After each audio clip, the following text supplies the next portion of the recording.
recording there. Let's see, playback.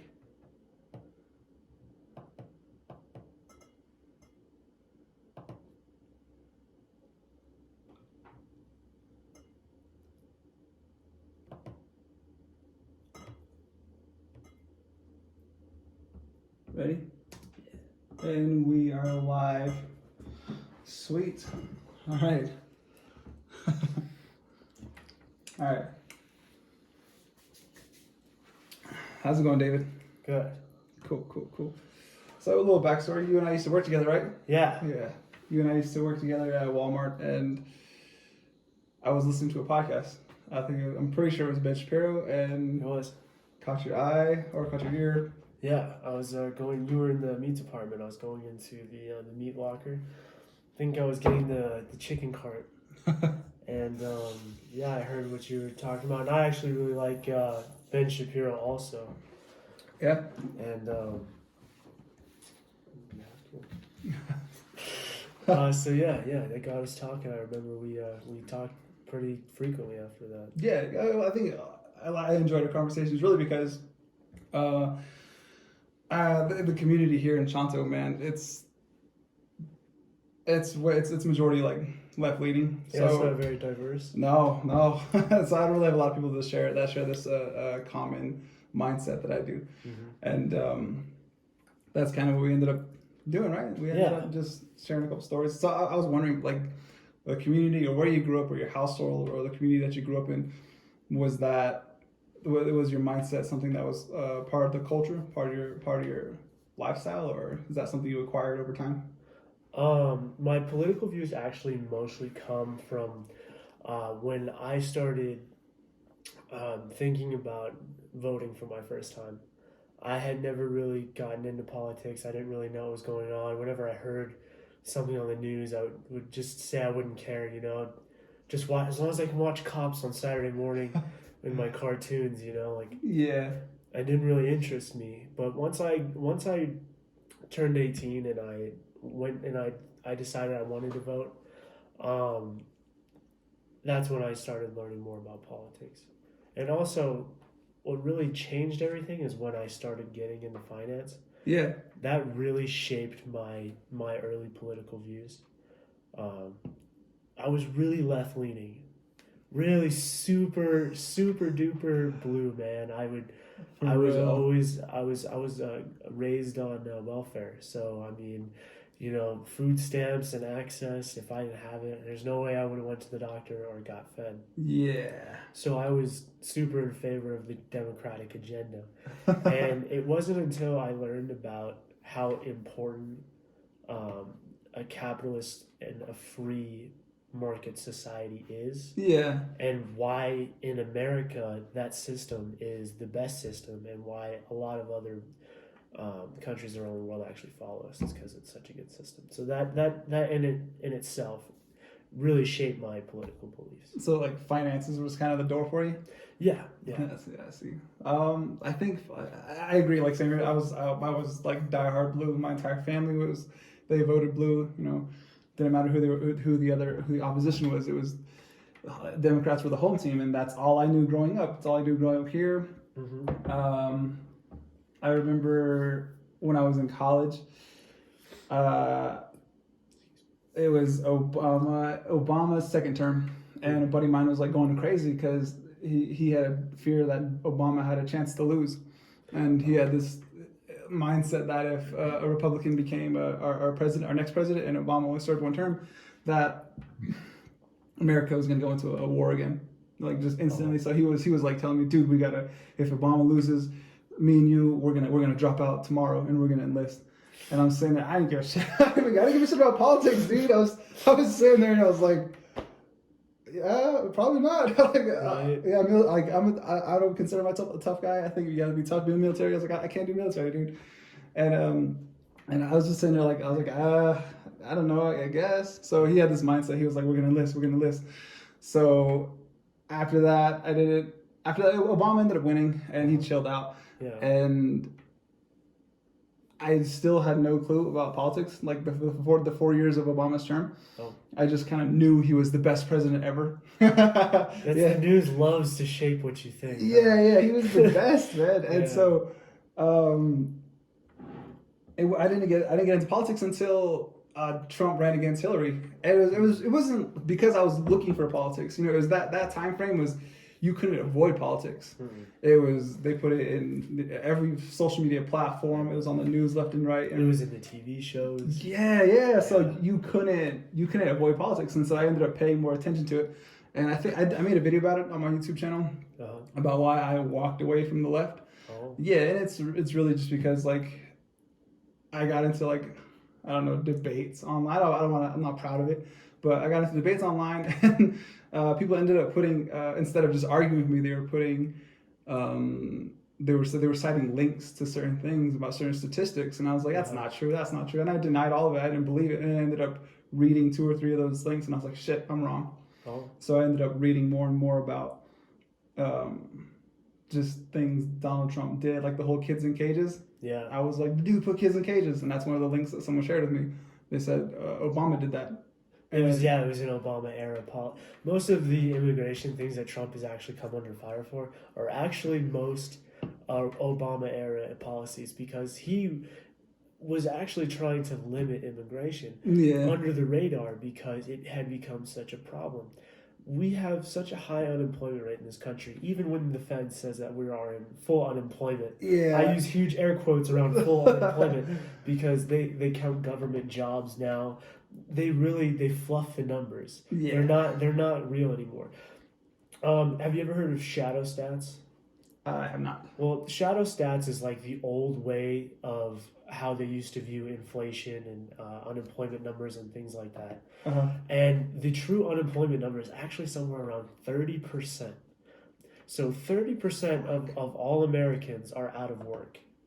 Holy shit. Yeah, so when you go on the news, they're going to probably say, I think the last number I heard was I think the numbers came out on Thursday or Friday. I was trading S&P 500 futures when I woke up, and I was reading the report. I think it was around between 5 and 8%. I don't remember exact numbers because I had so much going on this weekend. But yeah, the true unemployment numbers is probably between 20 and 30%. So when shadow stats. No, you're cool, man. I was really getting into that one. Yeah, shadow stats. Yeah, if you ever go on there, that's really the true unemployment numbers. And if you get up there and you figure that out. I assume that shadow stats has like statistics for a wide range of like everything, right? Yeah. Or is it directed more towards politics or? No, not politics. It's more directed towards just like true numbers, because like in the 90s is basically when they started changing how they reported numbers and what numbers came into effect. So back in like the 80s and 70s and 60s, ever since the monetary system changed, they've been changing how they reported the numbers so that we can't go based off of old data. And they have different measures for different things than they used to be. And that's how a lot of people say that they actually hide the inflation that's going on. Yeah. And that's how they can say that everybody's employed when really there's a lot of people that they say they've left the workforce or they stopped looking for work, things like that. Yeah. So it's really hard to know what to believe. Yeah. Like that, something like that's always crossed my mind, especially with like the Navajo Nation. Have you seen I don't know if the new one came out, but they do it every 10 years with the census about the Navajo Nation's unemployment. Yeah. And the last time back in 2010, it said that Navajo Nation unemployment was like at 49%. That's ridiculous. Like me and my wife are fortunate; we both have jobs, and we were talking one time about how lucky we were to be in the position that we are. Like our house, most of the utilities are covered because it's within the school. We just pay for simple things like electricity and gas or anyways. Point is, a good gig. Yeah. Point. Oh yeah. Well, the rent gets taken out of her check because the house is under her name because she still works at the school. I don't work at the school anymore.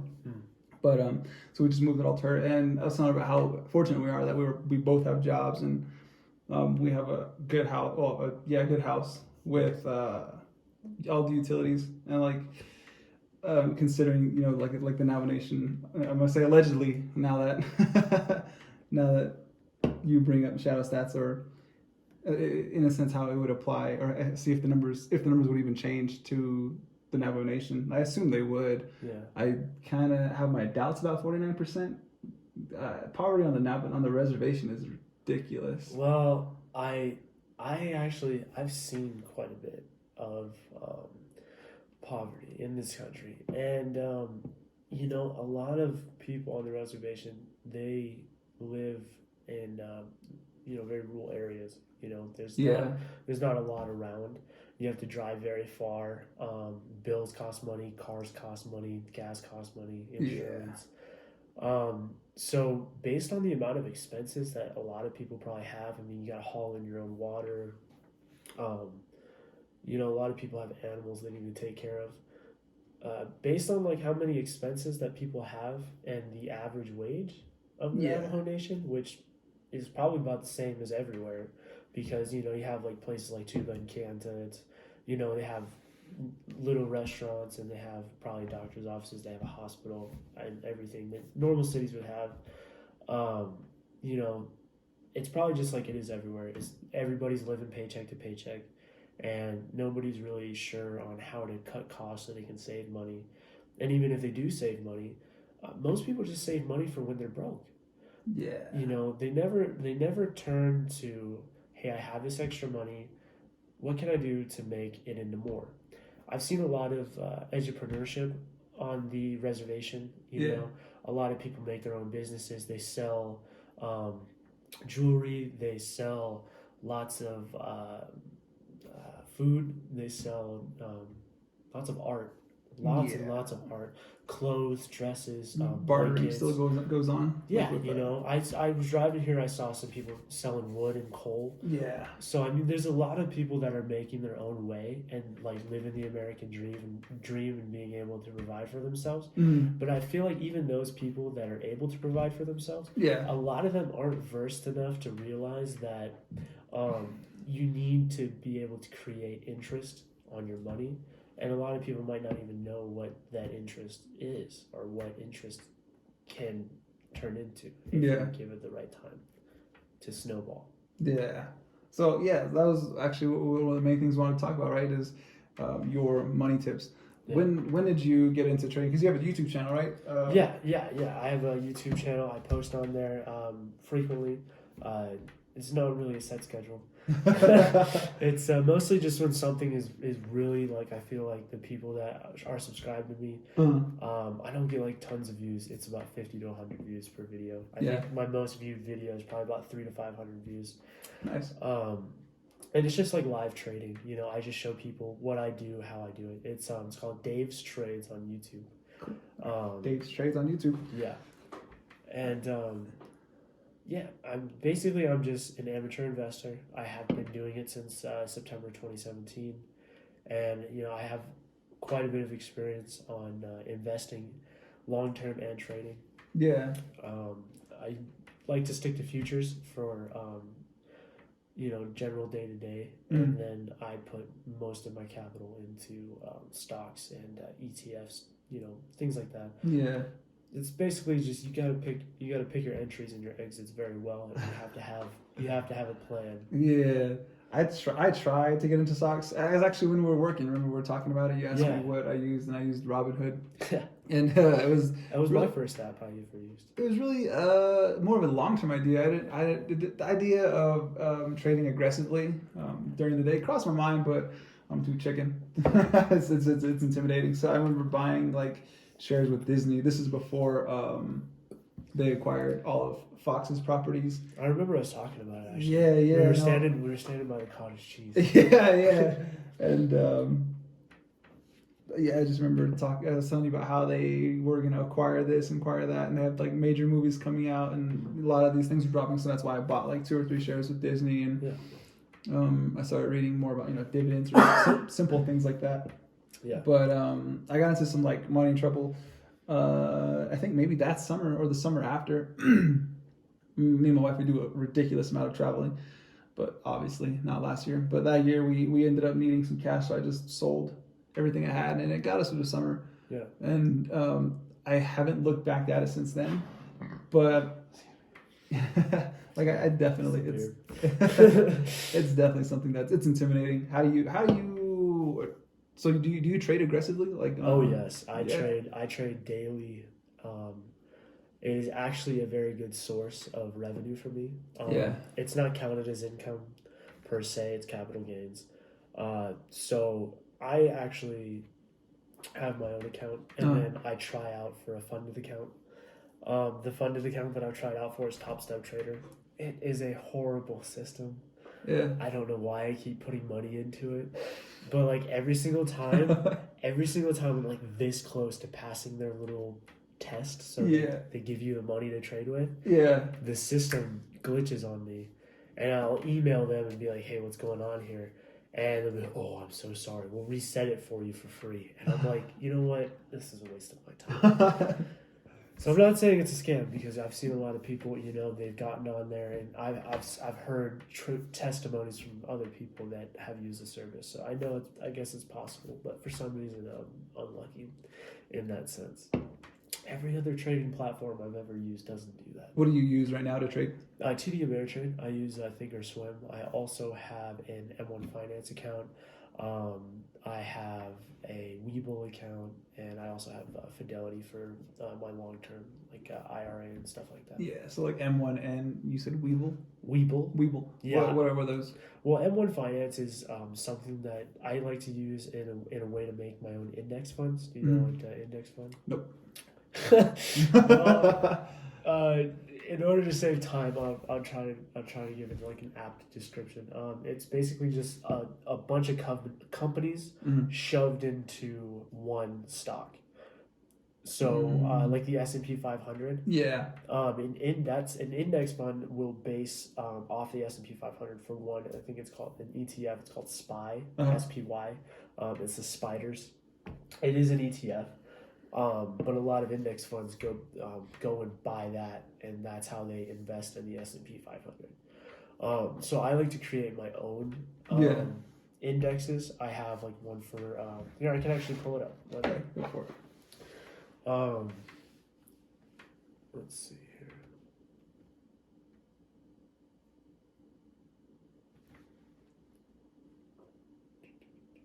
here.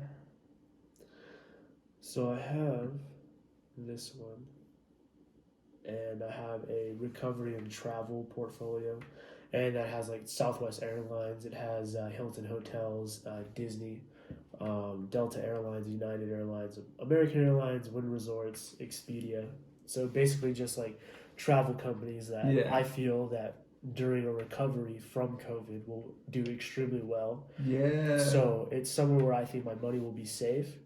I have that's about 10% of my portfolio, and then I have a home builder / industrial complex that I built out of like Lowe's, Home Depot, Caterpillar, Concrete, U.S. Concrete, just different construction companies, because what Biden wants to do is he wants to take away a tax. I can't think of the name of this specific tax, but it's when you sell a property, you can roll that said capital from selling into another property that's a little bit more valuable, and then you don't have to pay taxes on that sale. So in a sense, as long as you sell your property and then buy one that's more expensive, you effectively can never pay taxes on that. He wants to eliminate that tax. So that means that, no matter what, when you sell a home, you have to pay a tax on it. That's going to cause people to not really want to sell their home.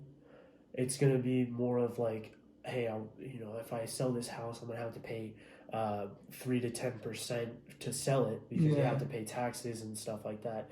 And if somebody only has, a profit margin of like 30%, let's say, they're not going to really want to sell their home for 20%. They'd rather wait a few years and then sell it down the line. So there's probably going to be a lot less selling going on. And then also, he has another tax incentive for first-time buyers. Yeah. He wants a lot of people to start getting into the real estate market. So I feel like when that starts happening, a lot of people are not going to really want to go get the older homes. A lot of people our age, they're probably going to want to go get a new home, especially if the government is going to give them free money For real. to go get it. Wouldn't you? I would, you know? So Yeah. that's one of the long-term plays that I'm trying to play out also. And the whole Rebuild America thing, Trump tried to do it, Biden's trying to do it. If Biden can't do it, whoever comes in after him is going to try to do it. Regardless, it's a really good thing to be in because you have a lot of natural disasters. You have a lot of crumbling infrastructure in this country. Yeah. These are really good companies that are in here for the long run, and they're going to keep making revenue no matter what kind of economy we're in. If whether we're in a bull market or a bear market, whether we're in a depression or an inflationary environment. Then I have my 2050 retirement account part of there. I have my cannabis part. It's cannabis is starting to make a stride in our society nowadays. So I mean, the Democrats voted in the House of Representatives to legalize it before Biden got in. Yeah. And now that the Democrats control the House and the Senate and the executive branch by majority, not the judicial branch, at least they don't have everything because people can't have too much power. I'm not for either side being the perfect or evil. I'd like to take both sides and then make up my own mind who I think is the best. I am a lot more right leaning though, but I like to think of myself as a little more middle of the road kind of guy. Gotcha. But yeah, that's why it's in there, is because it could be a really viable source for future profits. I see. Are you scared with the new administration, like trading aggressively? Oh No. No. So Janet Yellen got Treasury of the Secretary of the Treasury. She used to be the Fed chair, and she is nicknamed as the fairy godmother. Now, this is the fairy godmother of the financial markets in the United States. Yeah. She just got put in charge of a $1.6 trillion general account at the Treasury. She is going to drain that thing so fast and put it in everyone's pockets. And with the Democrats in charge, they're going to try their bottom-up approach, just like Roosevelt probably tried, or did try, with his New Deal and stuff like that during the last Depression. Yeah. I honestly think we're going through a depression right now. And the only reason we're not seeing those depressive forces is because we have so much monetary and fiscal policy going on. And there's a lot of inflating of the money. Yeah. And I don't like calling it money because it's not. It's currency. And money and currency is two very different things. Gotcha. So yes. So like you said, with a lot of inflating going on, how do you feel about the whole $15 minimum wage? I think that there should be a base wage. There should be a federal base wage because people don't know that they can stand up for themselves. And a lot of people are too weak to stand up for themselves financially. And by that, I'm not trying to insult anybody and say, oh, you're so weak, you need to be stronger. It's that we don't have the education system that can teach people how to take care of themselves financially so that they don't have to rely on the government.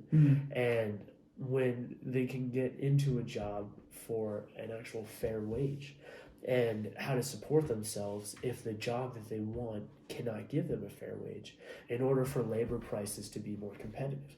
Imagine if you were so educated that you knew that you can earn yourself a paycheck no matter what, but you won't go into the field that you're going to go into because the pay's not good enough.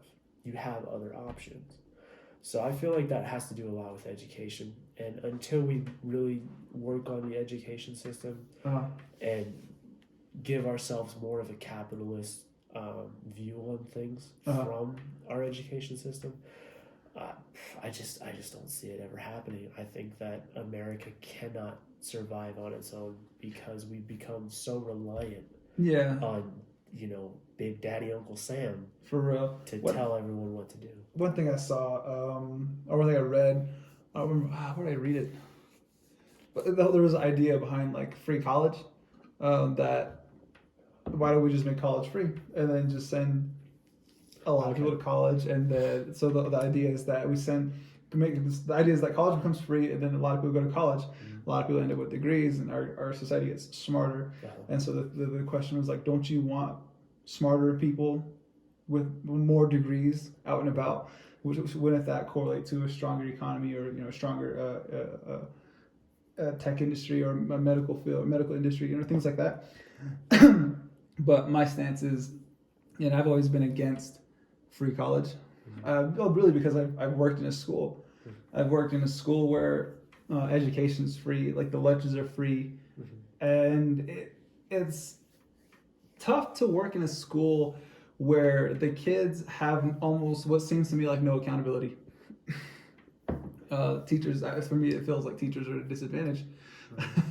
When I grew up, like my mom never second guessed when a teacher would be like, "Your son's like this." For nowadays, at a parent-teacher conference, they hear some issues that we see, and then the parents are just right there to defend their kids.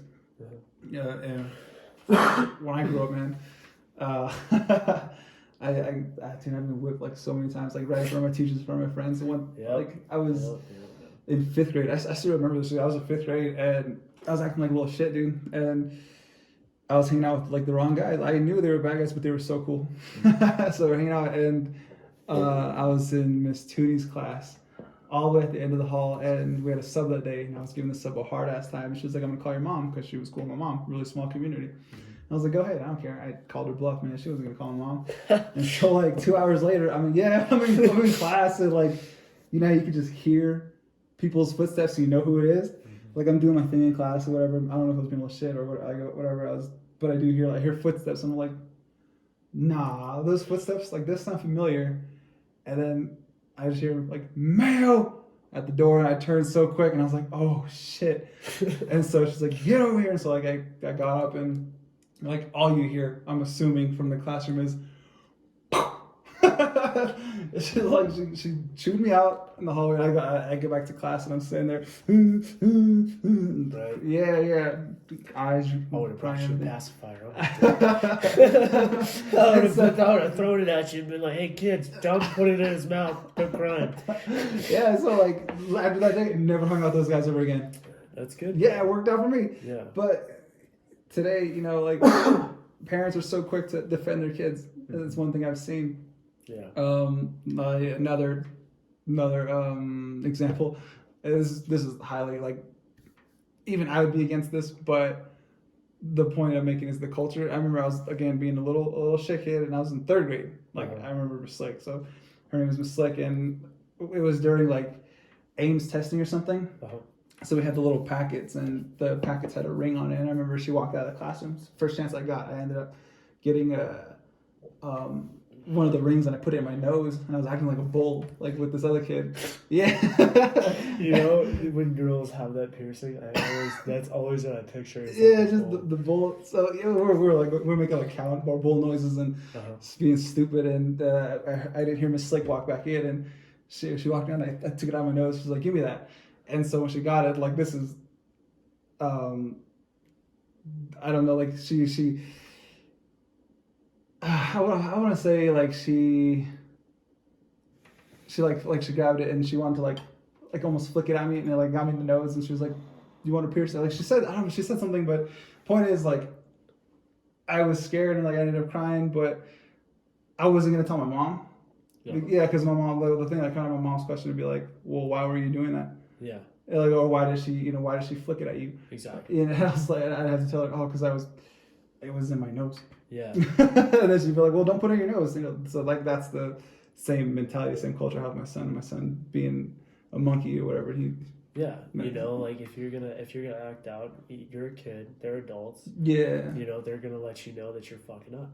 I think that is a good example of correcting disruptive or inappropriate behavior with a child. That's great. Yeah. I feel like teachers should be able to discipline kids. But see, But they don't have that anymore, and No, that's there's those people that just they took it way too far, and Yeah. they made it so it's just not acceptable anymore because we had in America as a whole we had so many different instances of children just being completely abused by teachers. Yeah. I mean, they would go home with split open skin, black and blue. I mean, some of these teachers, you know, they're human beings. They can let rage and anger get to them just like everyone else. Mm-hmm. And when you have a system that allows violence, especially to someone that's so young, and Yeah. I mean, when we're kids, we're just trying to have fun. You know, Don't know any like better. we know we're gonna get in trouble, Yeah. but we do it anyways because we want to have fun. Yeah. And we're willing to deal with the consequences because we want to have fun. And I feel like adults need to be a little more understanding when it comes to the kids and like that. You know, it's there is a line. There's always a line where you have to discipline your children. You have to put them in a corner. You have to smack them upside their head. You gotta get the belt sometimes. You gotta ground them. You gotta take away their phone. You have to discipline them until they can discipline themselves. Yeah. And you know that's just life. But you know there's always those red lines, and everybody has their own views about where those red lines are. Yeah. So we get like one thing that we focused on during our PLTs it was one thing that I pushed for most was accountability, and that's something I think that needs to be taught at the household, you know, as accountability. But yeah, back to my point, like the whole teachers have no power. This is why kids you can't make kids eat their food. So if you worked like at the school here, well, you can make them sit there until they eat it. And then it's like, sit here till you have to go home, and if you don't eat it, then this is all you're doing today. But you can't physically make them eat. But no. Yeah, so the amount of food that these kids throw away, I've seen it, is ridiculous. But have you seen the quality of it? No, never. Obama fixed that. Michelle Obama fixed that. Hey, I mean, I've seen the food that they give our children. Yeah. My kids were getting the free lunch because of COVID and everything. Yeah. They were homeschooled, and I kept getting angry with them because they were throwing their food away. Yeah. And I was like, I sat there and I tried to eat it too. And you know what happened? I got heartburn. I did not enjoy it. Dude, I love that shit. I mean, it was extremely low quality food, in my opinion. Yeah, oh yeah. So I feel like if we don't want our kids to be wasteful, why are we feeding them like they're dogs? Good point. You know? Yeah. But yeah, that, and so what was I saying? Throw away free food. Yeah. Free food. Teachers have no power. Kids have no accountability. What in my opinion, what that correlates to with free college is all that is gonna just transfer over into adults. You're gonna be putting kids who actually want to be there, who have straight A grades, who want to be at this school to get whatever degree or whatever education they want. They're gonna be sitting next to a shit kid who just wants to get out of the house. He gets a free classroom, some place to get away from mom and dad, and be a dickhead. I think that's going to diminish the quality of education. Once you start diminishing the quality of education, that's going to be the one that's going to trickle down and correlate into the quality of the industry that I think that people are pushing for with this free education. I've seen the negative side effects in the school, and I'm positive once we push that free into college, we're just going to see that transition with adults. I think it's going to do more harm than it's going to do good. I think I don't know what it's like off the res, but on the res, the kids who want to be there, who come from a really good household, the kids who enjoy school or they enjoy learning, absorbing information, when they go into college, like they're there off of like scholarships and whatnot. Yeah. I think if we do something like if we take free college up, we're gonna get rid of that. We're gonna get rid of this incentive. You think that free college will get rid of the drive for children to try to achieve something? Yeah. When we have, I have 2 questions for you. Gotcha. Why do kids say that college needs to be free? What caused that? The ridiculous debt that kids acquire after college. Why do kids have to go into debt to go to college? Why do they have to go to debt? Why? College is overpriced. Exactly. Yeah, Why is it overpriced? Do you know? Nothing's coming to mind, but why don't you? Government-backed loans. Oh, yeah. When the government got involved in the first place, Yeah. they artificially created an inflationary loan environment where I don't care if you can pay this back. I care if Uncle Sam is going to back it up so I can jack the price up because I know if you can't pay for it, Uncle Sam's going to cover you. And that in itself just made college just exponentially expensive.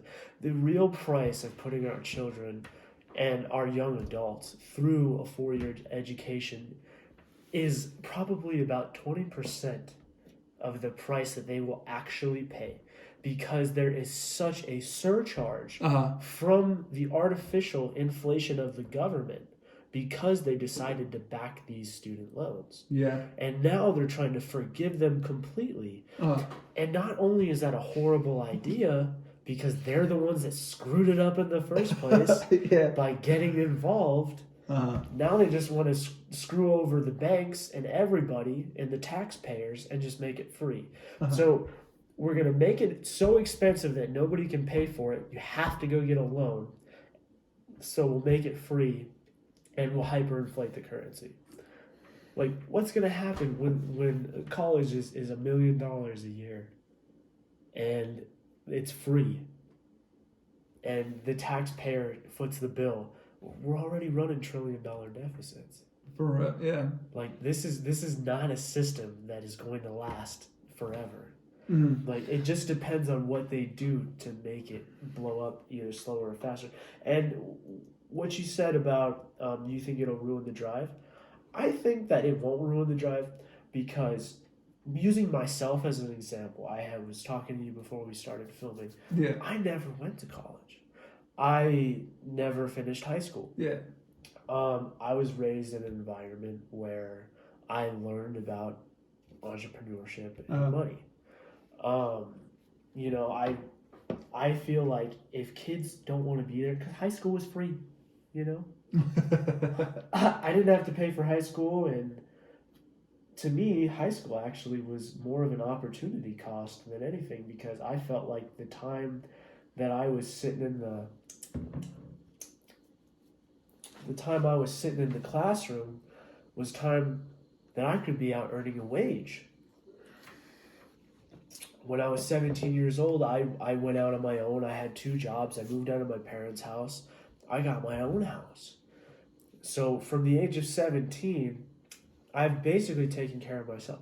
There was one time, from the time I was about 20 until 20 and a half, 6 to 8 months, I moved in with my mother. Again, thank you. I moved in with my mother. So not the entire time since I was 17. I'm 26 years old now. So not the entire 9 years, but about 8.5 of those years, I did take care of myself.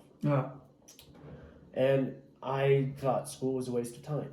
So there will always be people like me. Yeah. There will always be people that don't want to waste the time. But even though college isn't free, there is people that they still go and get the loan and go to college because they feel like that's the best choice.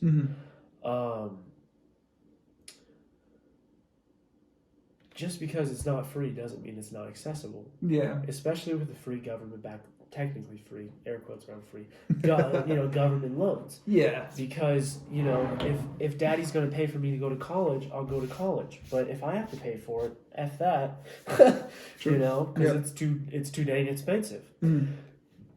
If kids couldn't get a loan to go to college, and they couldn't get the student loans, and they couldn't rack the debt up, nobody would go to college.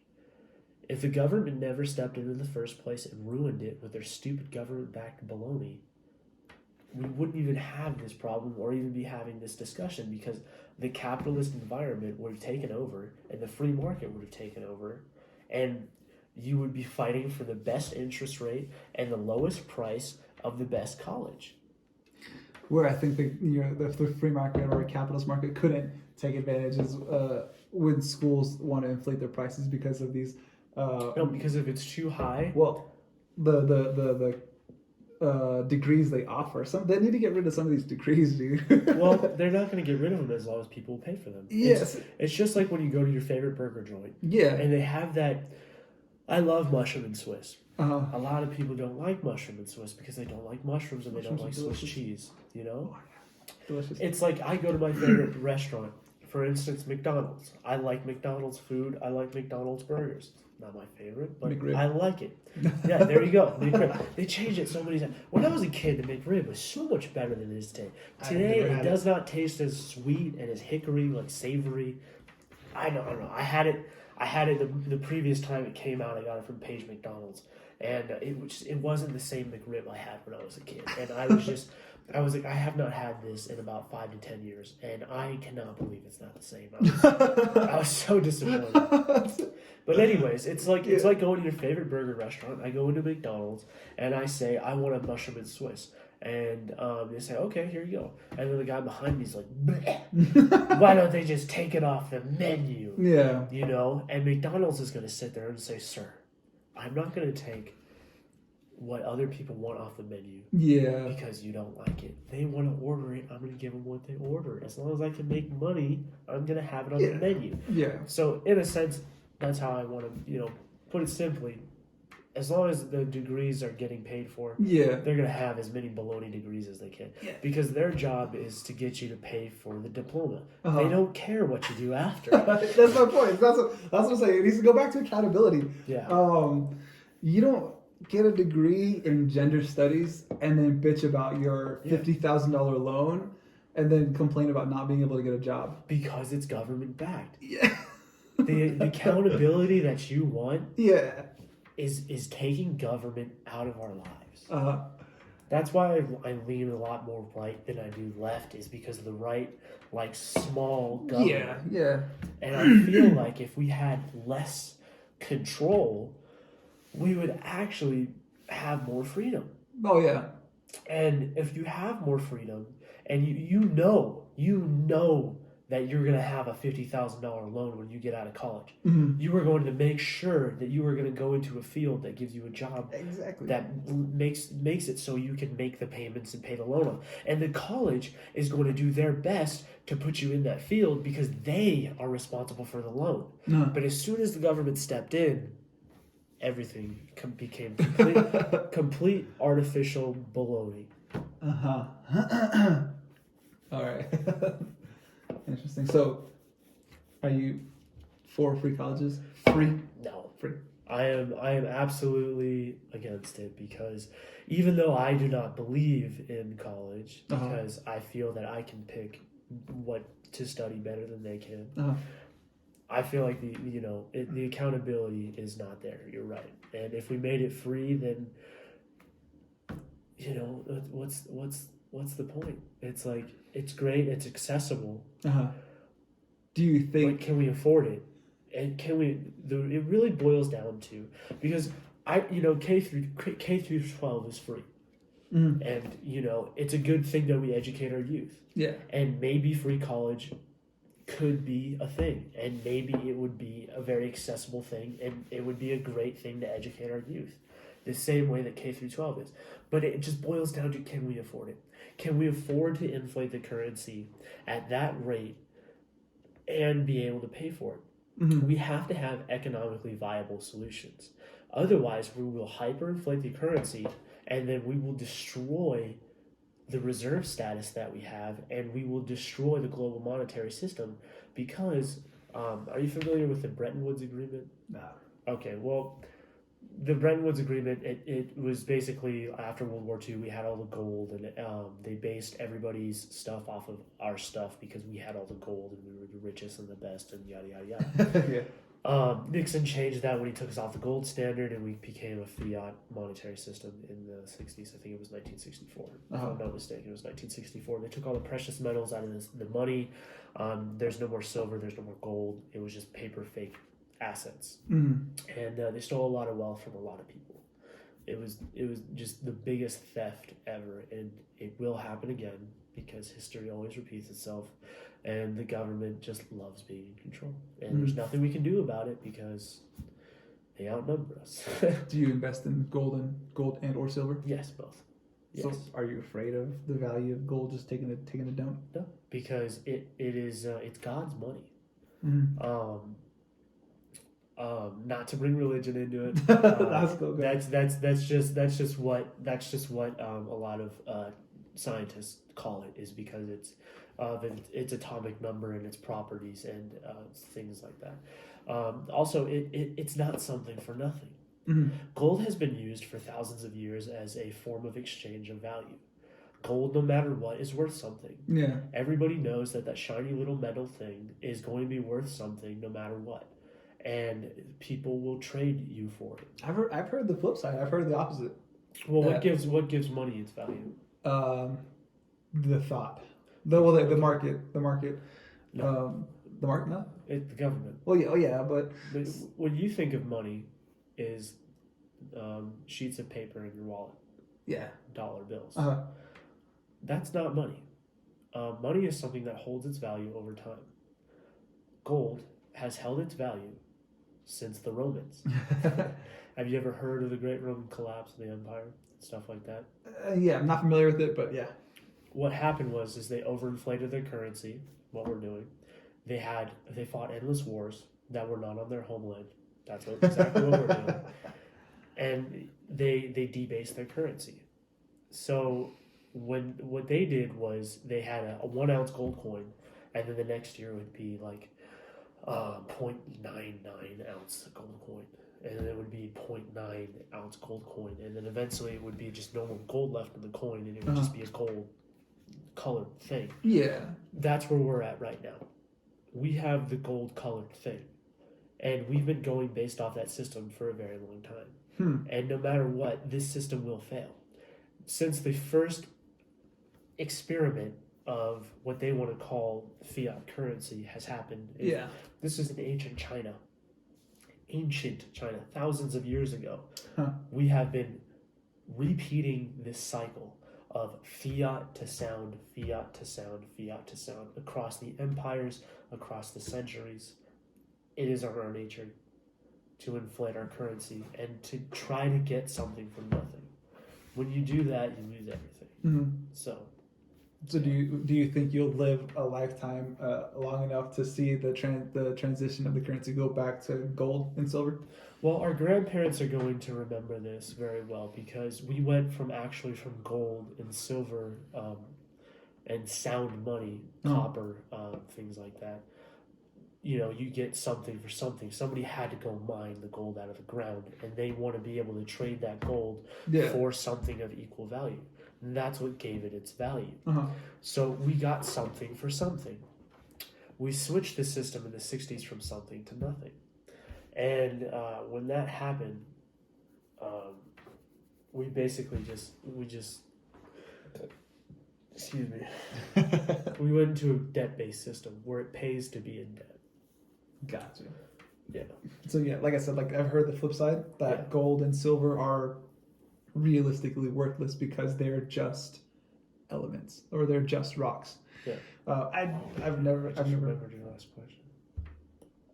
What was my last question? I don't remember the last question. Oh, you were saying, do you think you're going to live to see us return to a sound money system? Yeah. And I was saying that this whole thing started in the 60s, and our grandparents remember it flipping from fiat to sound money. So within my lifetime, maybe by the time, on average, I'm going to live between 60 and 80 years. I live in America.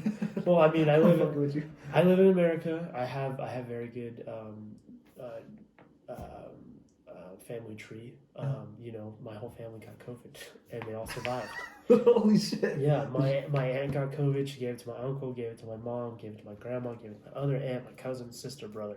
Fuck, did you get it? No. What? the hell?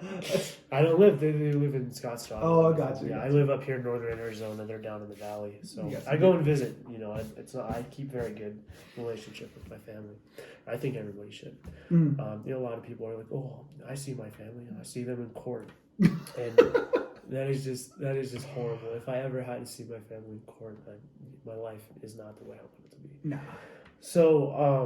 So yeah, I have a very strong family tree, and you know, I have no doubt that I'll be fine.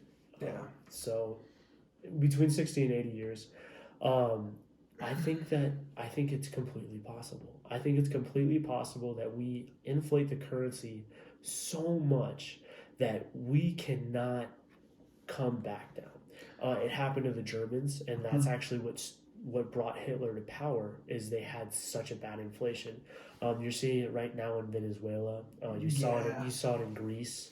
So these kinds of things, you saw it in Zimbabwe. These kinds of things do happen, and when they do happen, they happen overnight. You wake up the next day and 20% of your account's gone because the government printed 20% overnight. And that's exactly what happened in 2020. We added 20%. 20% of all money that's ever been printed happened in 2020. Fuck. Yeah. So when that starts happening, and then you get a whole democratic thing, Congress, government, that comes in, and they all don't care about inflation, you can see these numbers go up astronomically very, very quickly. The currency can literally collapse overnight if certain scenarios play out. So yes, I do feel like I'm sorry, I forgot that I came back. No, it's cool. I do feel like maybe, you know, I'm 26 years old right now. If I live to be 60 years old, that's about another 34 years. So I feel like somewhere between the next 34 to 60 years, I will be still alive, and I may live to see it. Yeah. Wow. So back to the free college thing. No, you're cool. So Bernie Sanders had this plan to tax the buying and selling of stocks. I just heard a snippet, like really quick. I didn't read about it. We already do pay taxes on buying and selling stocks. So yeah, every time. Well, not when you buy, but when you sell a stock, you usually pay about a 20% capital gains tax if you had any profit on the sale. If you had a loss on the sale, I'm pretty sure the IRS lets you claim a certain amount of losses spread out over a certain amount of time. I'm not a tax expert. Talk to your CPA or financial advisors. I'm not responsible for tax evasion or anything like that. just saying, you know, don't listen to me about taxes. But you know, I go to H&R Block and I pay them good money to make sure that I'm not ever audited, and I'm good with my finances. Nice. I gotta read about it again, man. He said something about buying and selling shares, or something isn't getting taxed. Yeah, I think there was also Kamala Harris that said Kamala. she butchered her own name in front of I think it was in Chicago. Really? Yeah, like she said it wrong, and this is like right after she said it's Kamala. And she said, "Hi, I'm Kamala Harris," or something. Kamala. Yeah, isn't it Kamala? Yeah, or is it Kamala? Okay, so flip it. Yes, that's what she did. And then like right before that video too, she was like, "We're Chicago, right?" To her, I'm assuming advisor. And he goes like, "Yeah. What up, Chicago?" And then she's like, then right after she butchers her name, and we're like, "So is it Kamala or Kamala?" And so, side point. Yeah. But yeah, so yeah, Bernie Sanders said that that's how he would pay for universal health care and free colleges, because there's this untapped tax that we should touch into, and it would pay for everything. That is complete BS. Because if you start taking money from investors, they will find a way around it, because we have such a smart money system. Yeah. And you know, this is America. We don't pay taxes. We started this country to not pay taxes. Did you? You know, we are not gonna go back to fucking King George. Yeah. You know, we fought long and hard to have our freedom.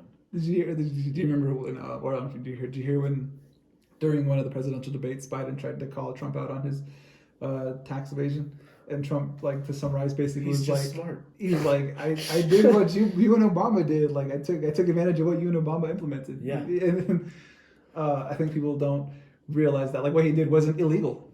No, Yeah, it's not not in any illegal. sense. It And just looked bad because I have multiple companies set up, and I actually trade through a company. So I actually have a lot of tax breaks that come in, and I save thousands of dollars a year. Sometimes on different tax breaks, damn. whether it's like selling my losses at the end of the year, so I can cover those losses and say, hey, Mr. IRS, I lost $3,000 on Facebook. Can you help me out, please? And they'll be like, hey, yeah, I'll swap you that $3K, and they'll take it off of something else. Fuck. What's the biggest gain or the biggest loss you've had? So do you trade like you said, like 3K on Facebook? Like are you at that level of you're willing to like trade on a daily basis thousands and thousands of dollars? Well, in a base account to day trade stocks, you have to have $25,000. Holy shit. And so do you feel comfortable and confident enough to do that like regularly? Well, Have you been doing that? My average position size differ between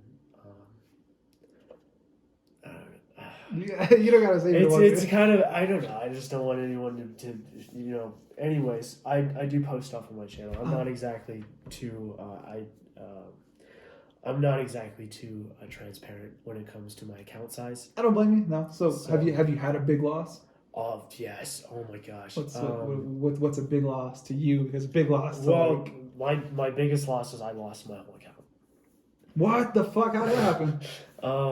I predicted the COVID-19 crash, actually almost perfectly. So this is recent. Yeah. Ouch. I came into it was life-changing money. It got to the point where I was making about $300,000 a day. What? Yeah. I kept shorting the market.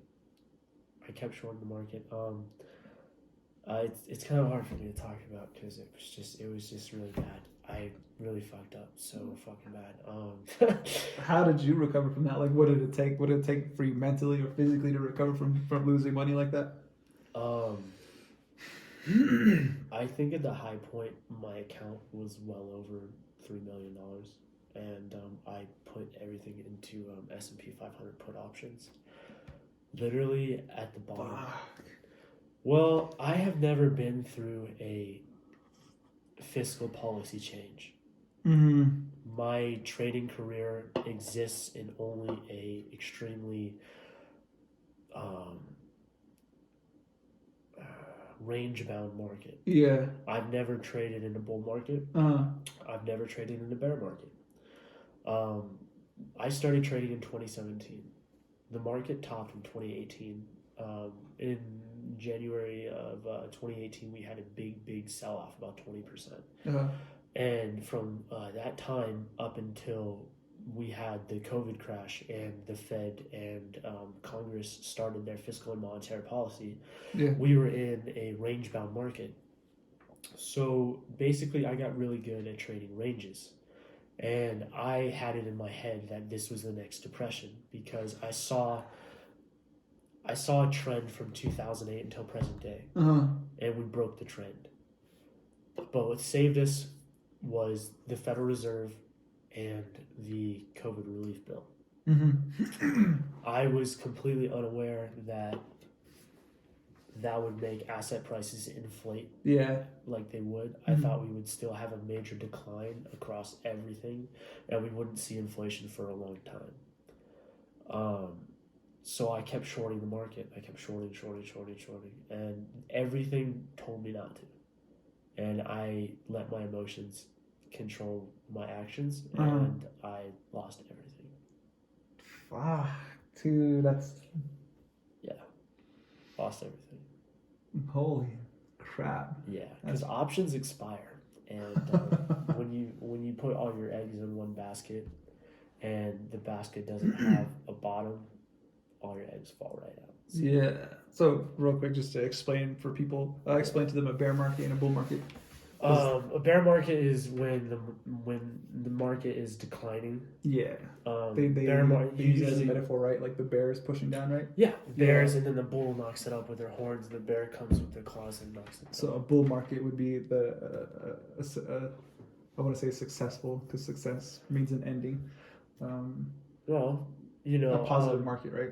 Yeah, Positive course. it has because you can make money in a bear market and a bull market. Because what I was trying to do was I thought we were continuing on the bearish trend. Uh-huh. I thought we were going to keep going down, and we didn't because everybody got the unemployment boost and Yeah. they got the everything. Ridiculous.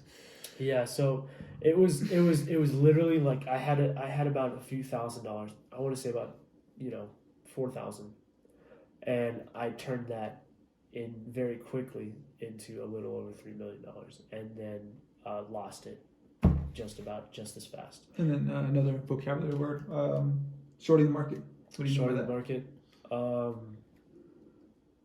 That's what I was doing. Was you go in and you buy puts. When you short something, you borrow it from someone Uh-huh. for a certain price, and then you're hoping to give it back to them later. So like you borrow it and then you sell it on the open market. Yeah. So let's say that TD Ameritrade, who I trade with, they have 5 shares of the S&P 500 or Amazon. Uh-huh. Amazon's trading at $1,000. So I don't think that Amazon's worth $1,000. I think it's worth $700. So I'm gonna say, hey, Mr. TD Ameritrade, can I borrow 7 shares of Amazon? They're gonna say, yeah, here's seven shares of Amazon. Just make sure we get those 7 shares back. And hey, while you're holding those shares, we're gonna charge you a fee. So I'm gonna say, okay, cool. And I go and I sell those on the market. And someone buys them from me. Okay, I get the cash from that. I have $7,000 in cash right now. I'm going to wait for that price to go from $1,000 to $7,000 so I can do that $2,100 profit margin, because I'm going to go back on the market and I'm going to say, hey, it's $700. You want to sell me those back? I need them. And whoever's out there who wants to sell their stuff for $700, they'll say, here you go, man. Uh-huh. I want my my money. So I take that back. And then I give the 7 shares back to TD Ameritrade, and I keep the $2,001 difference. So I got $7,000 for giving those 7